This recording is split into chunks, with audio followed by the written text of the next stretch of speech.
Okay, we have a Haas TL-1 CNC Toolroom lathe, serial number 3102-337. This machine was new in 2015 and it is running. It has the Haas CNC control. It has an 8-inch 3-jaw chuck on it and a Dorian quick change tool post.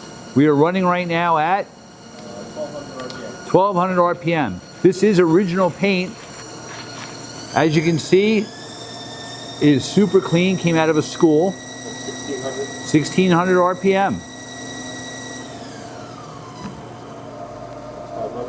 500. All right. Machine is equipped also with the tailstock, and you have a live center in the tailstock. He is moving the Z-axis now. And the X. Both axes are super quiet.